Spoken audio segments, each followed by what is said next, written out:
उस भयंकर घटना को हजारों वर्ष बीत चुके हैं। अब मेरी स्थिति ऐसी हो गई है कि मैं अपनी व्यथा का पूरा वर्णन करने लायक भी नहीं रहा। मैंने तो अब यह सोचना भी छोड़ दिया है कि मुझे इस दयनीय दशा में अभी और कितने वर्ष यूं ही सड़ना है, क्योंकि मैं इसे जीवन नहीं कह सकता और मृत्यु मेरे वश में नहीं है। मैं अपने पिता से अत्यधिक प्रेम करता था और इसलिए मैं उनकी छलपूर्ण हत्या सहन नहीं कर पाया। उसके परिणाम स्वरूप मैं अपना विवेक खो बैठा और मैंने पांचालों के शिविर में घुसकर निर्दोषों का रक्त बहाया और निर्मम नरसंहार किया। मेरे पिता ने मुझे ब्रह्मास्त्र जन कल्याण के लिए दिया था, परंतु मैंने हठ और अहंकारवश उस शक्ति का दुरुपयोग किया, जिससे समस्त पृथ्वी के प्राणियों का जीवन संकट में पड़ गया था। श्री कृष्ण के समझाने के बावजूद मैं अपनी उस शक्ति को नियंत्रित नहीं कर सका और उस विध्वंसकारी अस्त्र का संधान एक निर्दोष गर्भवती स्त्री के ऊपर कर बैठा तथा उसके गर्भ में पल रहे शिशु की हत्या कर दी। मैं यदि थोड़ा धैर्य रखता और वासुदेव कृष्ण से क्षमा मांगकर अपने ब्रह्मास्त्र को रोकने का उपाय पूछता तो वे अवश्य कोई युक्ति सुझा देते, किंतु वहां मुझसे फिर भूल हो गई। यही दो मुख्य कारण थे जिनके लिए कृष्ण ने मुझे शाप दिया था।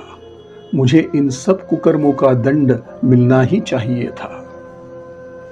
मैंने इन बीते हजारों वर्षों में मानव सभ्यता को अनेक बार करवट लेते देखा है। मैंने असंख्य युद्ध देखे हैं, मैंने रक्तपात देखा है, मैं घोर नरसंहार का साक्षी रह चुका हूं। मैंने मनुष्य को राक्षसी कर्म और जघन्य पाप करते देखा है, परंतु मैंने आज तक किसी पापी अधर्मिया हत्यारे को इस तरह का रौरव कष्ट भोगते अथवा ऐसा शापित जीवन जीते नहीं देखा। यह मेरा दुर्भाग्य है कि इतना कुछ देखने और सहन कर लेने के बाद मैं अब तक जीवित हूं। मुझे अब स्थान, दिशा और समय का कोई बोध नहीं है। मुझे स्वयं नहीं पता कि मैं पृथ्वी के किस भाग में कितने समय से विचरण कर रहा हूं। मैंने कृष्ण द्वारा दिए कठोर दंड को स्वीकार तो कर लिया, परंतु एक प्रश्न मेरे मन में हमेशा उठता रहा कि श्री कृष्ण ने मुझे इतना लंबा शाप क्यों दिया। ऐसी दुर्दशा के साथ तो कुछ समय का शाप भी मनुष्य के लिए काटना मुश्किल हो सकता था, तो फिर हजारों वर्ष का शाप क्यों? चूंकि मेरे पास इन बीते वर्षों में करने के लिए कोई काम तो था नहीं, इसलिए मैं इसी प्रश्न पर चिंतन मनन करता रहा। बहुत समय तो मुझे यही लगता रहा कि मुझे इस जर्जर और दयनीय अवस्था में इतने लंबे समय तक जीने का विकट शाप देकर श्री कृष्ण ने मेरे साथ अन्याय किया है। परंतु फिर मुझे ध्यान आया कि श्री कृष्ण तो स्वयं ईश्वर है, उनके विधान में त्रुटि होने का तो प्रश्न ही नहीं है। इसका अर्थ यह हुआ कि यह शाप देने के पीछे कृष्ण का अवश्य कोई मंतव्य रहा होगा। समय जो जो कलयुग की परिधि में प्रवेश करता गया, मेरे सामने इस दीर्घकालिक शाप का उद्देश्य स्पष्ट होता गया।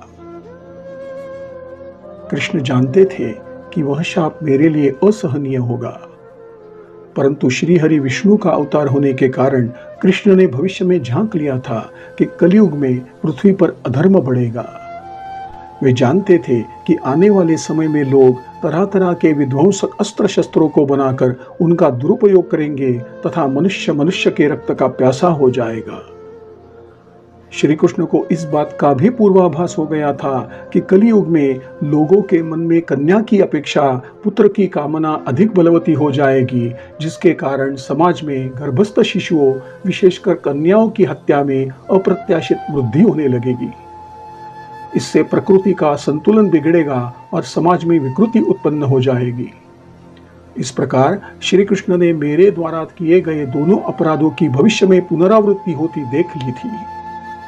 मेरा ऐसा अनुमान है कि इसी कारण भगवान मेरे माध्यम से कलियुगवासियों को यह संदेश देना चाहते थे कि ईश्वर के विधान में शक्ति के दुरुपयोग और गर्भस्थ शिशुओं की हत्या के लिए अत्यंत भयंकर और पीड़ादायक दंड निर्धारित है।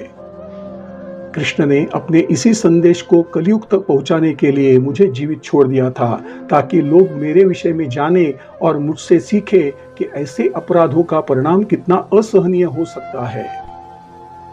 जो लोग मुझे अमर मानते हैं तथा मंदिरों, जंगलों और निर्जन स्थानों में खोजते फिरते हैं, उन्हें यह समझना चाहिए कि मनुष्य का शरीर नहीं, अपितु उसके विचार और संदेश अमर रहते हैं।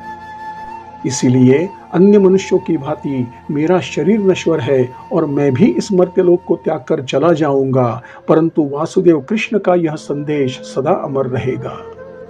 उनके द्वारा दिए शाप की कथा सदा अमर रहेगी। मैं जिंदा हूं और सदा जिंदा रहूंगा।